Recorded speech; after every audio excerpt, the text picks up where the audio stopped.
Well, all right. Welcome back to As It Should Be. Paul Berlino here. And, I decided I wanted to try doing some album review videos. I mean, like current album, not like classic, not, take, Cheap Trick in Color or whatever and do like new albums, new releases, because we're only 2 months into the year and already like some really good, strong albums have been coming out. In February in particular, three really good albums have come out, and it's like, wow, this really bodes well for this year, for the remainder of the year. We'll see how it goes, but yeah. So when maybe I'll, as a second video, I'm probably not going to do album reviews as like my one video for the week. It'll probably be like a second video for the week whenever I do them. It'll be kind of random because they're not going to be very long. I'm going to do shortish, fun-sized videos where I just kind of give you a little review of an album that just came out. And well, this first album review video is going to be for the new Tears for Fears album. Yeah, Tears for Fears just a few days ago released their brand new album, The Tipping Point. And it's been their last album came out in 2004. I don't know what the number of years is offhand. I'm not going to do the math in my head right now because when the red light's on, my brain kind of vanishes, so I'm doing the best I can here. But yeah, their last album, Everybody Loves a Happy Ending, came out in 2004, and I remember being really excited about that album because I've always really liked Tears for Fears. And that album I felt was really strong at that time. It was a bit more of a Beatles influence, that record. Yeah, that was kind of like Tears for Fears really indulging in their Beatles influence. This album is entirely different. This is a totally different album, but honestly, I think it's probably even a stronger album, even though Everybody Loves a Happy Ending is probably style-wise more kind of my steez. But this is a really strong album that they've come out with, and I'm kind of excited about it, aren't I? Yeah, now, they've been working on it for years. I mean, apparently, like, the earliest stages of this album started in, like, 2013. And so it was really kind of this long, laborious, difficult birth, this album. They kind of got together and they wrote some songs, and I guess their label that they were on at the time and their management really wanted them to make, like, some contemporary hit album. And they ended up doing these sessions where they just kind of really weren't being true to themselves. And Kurt Smith in particular kind of said, you know what, man, to Roland, if this is what you want to do, by all means, you keep on going, but I can't be part of this. And, he kind of basically walked away from it. Fortunately, Roland kind of went, we probably really kind of need to do this the right way. And they kind of reconvened, talked it out, and decided that they were going to move forward with the album in a way that they both could be happy with, right? And so they sat down, after having recorded basically an entire album that they mostly scrapped. Like maybe half this album are tracks that were from those original sessions, but they kind of remixed them and redone, they kind of chose the best of them, and then they added some new songs to really kind of turn this into the album that they really felt it should be. New management, different labels, so they didn't have the kind of pressures on them to make a new hit album. They just decided to go with making the album they wanted to make rather than the album that they should make. And it really paid off because this is such a strong album. Now the overall sound and style of this record is definitely modern, but it's basically a modern electronic pop, but with dream pop undertones. But at the same time, it's definitely it mixes that classic Tears for Fears sound in there. I mean, like when you listen to this, you definitely hear certain modern influences, but it's so obviously, so clearly, so distinctly Tears for Fears. And I'd say it's a new classic in my opinion. But also it's a bit of a song cycle too. Not really a song cycle in terms of, I don't know, it's not really a concept album per se, but it has that that kind of thing that The Hurting has, where it isn't just a random collection of songs. There's an overall feeling and vibe, and it all kind of really goes together as a whole. And that's something that's really missing in new albums these days, and that's something that is definitely not distinctly modern about this album. But why don't we get into the songs then, huh? Okay, so the album starts out with No Small Thing. Now, No Small Thing was one of the 3 tracks they put out ahead of the album. It was one of the first singles before the album came out.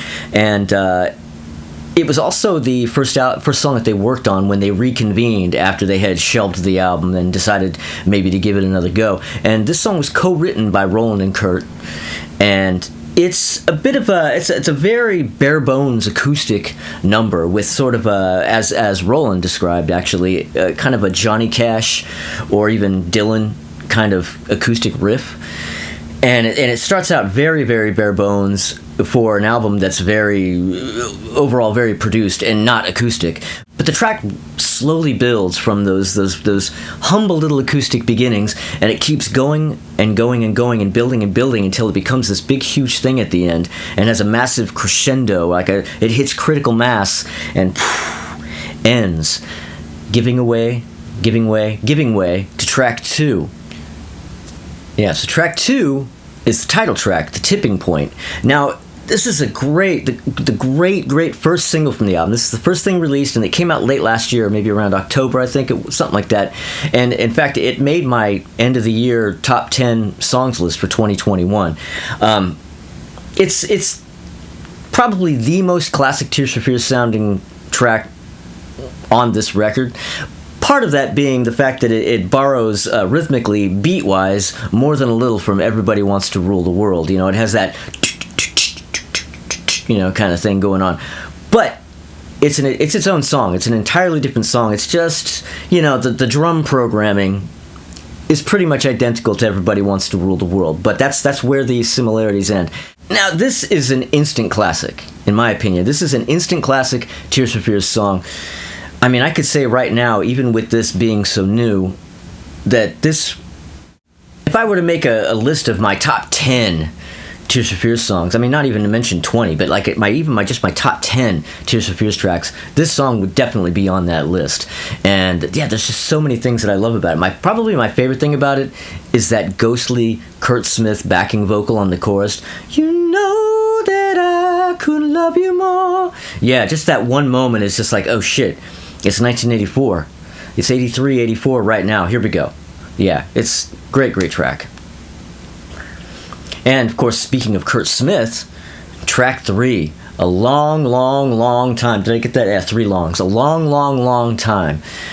Yeah, this is a Kurt Smith written track. Well, it's co-written, but like it's kind of like he's the guy who sort of spearheaded this track. His name's first on the credits. But this would be my favorite song on the album if not for the title track. I mean, this one and the last one are my 2 favorites on an album that has no bad tracks. There's not one song on this album that I don't like. There's, like on their most classic albums, like The Hurting and Songs from the Big Chair, each of those albums has a song or 2 that I don't really like. This album has 0 songs that I don't like. So there's that. So I'm just saying. But, I mean, it has a great melody, and it sounds classic to me. I mean, I could easily imagine this song, maybe not this production, but I could easily imagine this song being on one of their 80s albums. And of course, like I said, a welcome, or did I say? Well, I'm going to say it now. It's a welcome Kurt Smith vocal. I don't think there are enough Kurt Smith vocals on Tears for Fears albums. And yeah, this is a great track. All right, so the next track is a song called Break the Man. Now, Break the Man is one of the 3 tracks that came out ahead of the album. This track's really interesting. It's really a strong, melodic pop track with a dream pop undertone, as I mentioned earlier. But like this track particularly has a real dream pop kind of undertone about it. And it's simultaneously modern and classic at the same time. You know what I mean? Like it's production. And it sounds, everything about it sounds distinctly modern, but at the same time, it sounds like classic Tears for Fears. Like classic Tears for Fears is strong with this one. It's simultaneously modern and classic. I mean, it's probably the most overtly modern track on this album, yet, its classic Tears for Fears roots are undeniable. It's just really, it's just a really upbeat track that on the surface seems kind of feel good, but if you listen to the lyrics, maybe not as much, but then that's typical Tears for Fears, right?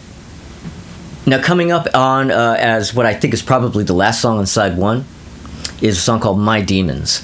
Now, this is one of the songs that's salvaged from the original sessions, and it musically and rhythmically, it's a bit of a sort of a modern version of, you remember The Wanderer by Donna Summer? Anybody know this reference? Anybody remember when Donna Summer went new wave and came out with a song called The Wanderer? Well, this has the same exact beat and kind of vibe as that track. This is definitely this is probably the most upbeat track on the album, and but of course with a dark undertone. You know, the requisite dark undertone under the upbeat. But man, it's a good track though. Okay, so the next track, which is probably maybe the opening track on side 2. I don't know. I don't have a copy of the album yet. This is an album I probably want to get on vinyl, but I don't have it yet.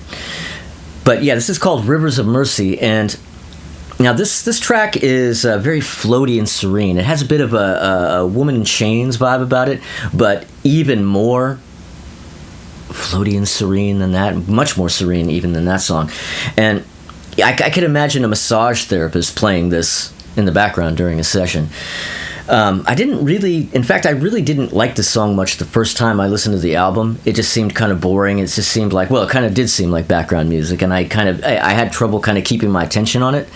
But over repeat listenings, the song kind of reveals itself a bit more, and it gets better and better. Now I really like it. Okay, so the next song is called Please Be Happy. Now, this is a song with lyrics about a partner dealing with depression, and it's another really kind of serene, slow song. I mean, you hit a patch here where you have a lot of slow, kind of serene stuff. And at first, again, kind of like the last song, I was kind of like, a little bit of a sleeper.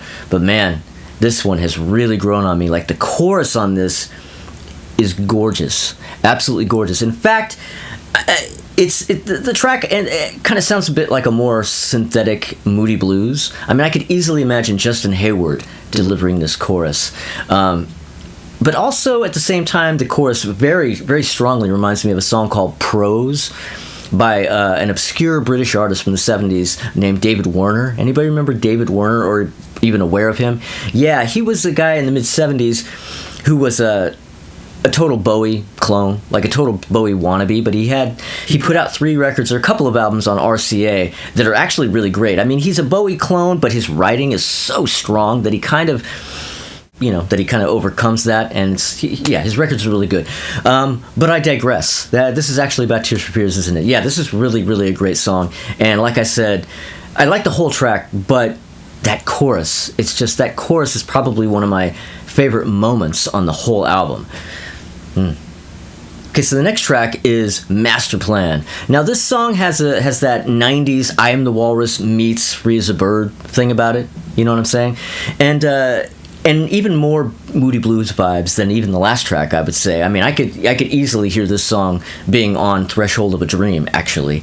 And yeah, and it even has a reference to the Beatles and the Stones in the lyrics, actually. But this is where the album starts to really move towards its end. This is the third to last song, but the last 3 songs all sound like they could be the final track. I mean, there's an epicness about this song that definitely makes it sound like it's the big final word. But no, there are 2 more songs left. All right, so the next track is End of the Night. Now, this is rhythmically similar to My Demons, but even a stronger track in my opinion. And it's, I don't know, is that almost like a positive lyric in there? I mean, the lyric is a bit of a light at the end of the tunnel kind of a thing, which is unusual for Tears for Fears. I mean, in the world of Tears for Fears, everything is shitty, isn't it? Everything is a downer and everything is a trauma. Well, there's a little bit of hope in this song. Now, while the beat is a bit on the peppy side, of course, there's a really strong ethereal kind of vibe about it, and that's the case with most of the record. Even the peppy songs, there's like a dreamy, ethereal undertone to it, as I've already said. And this is definitely one of the most 80s-like tracks on the album, and probably this is one of my favorites, I'd have to say. It's hard to say. I hesitate because really this whole album is strong, but if I would really gonna have to rank the songs in this album, this would be in the upper. This could even be number 3, possibly. Okay, so the last track on the album is a song called Stay. Now, this was written by Kurt Smith and one of the producers. I'm going to look at my notes here. Charlton Pettis, is that how you pronounce that? I don't know. But this was previously released as one of the new tracks on their 2017 compilation called Rule the World. And they has a great Kurt Smith vocal, and I can imagine this song being on The Hurting. In fact, it's a really strong track that they ended up. I think they mixed it for this album, so it's a little bit different. But for all intents and purposes, it's a previously released track, but a new one. And they did this. This is one of the tracks they did when they were working on the earlier version of the record, and that made this version. And I can see why. It's a strong track, and it's a strong closing to the album after two other songs that could have been strong closes. I mean, yeah, all three of the last songs, as I already said, they sound like closing tracks to me. So I mean, it's weird. It's almost like the album keeps sounding like it's going to close, but it doesn't. Like, just when you think it's going to be over, there's another really great track coming up. And so that's basically it. This is a really strong album that's doing well on the charts. I mean, I'm not sure how it's doing in the US, but in the UK, as I speak, it's poised to possibly go number one, as it should be. Yeah, this album deserves to go number one, and for one thing, I definitely would love to see that happen, not only because they deserve it, but because I would like to see Tears for Fears. I would like them to be encouraged to make more albums, to keep on doing this, because we need more great music from great bands like this who write songs, who create full albums, and have actually, artistic statements to make. All right, so there you go. That's my review of Tears for Fears' The Tipping Point. Super strong album in my opinion, and from what I'm reading, that seems to be the consensus. I haven't read any disappointment in anybody's comments so far, so we'll see how this goes on the charts there, huh? But anyway, so yeah, thanks everybody for watching my videos, as always, and thank you for subscribing if you have, and if you have not, subscribe. And if you subscribe, do click the little bell, because you may want to get those notifications. And, comment and like and all that kind of stuff, and share and all that kind of good stuff. And I'll see you next time.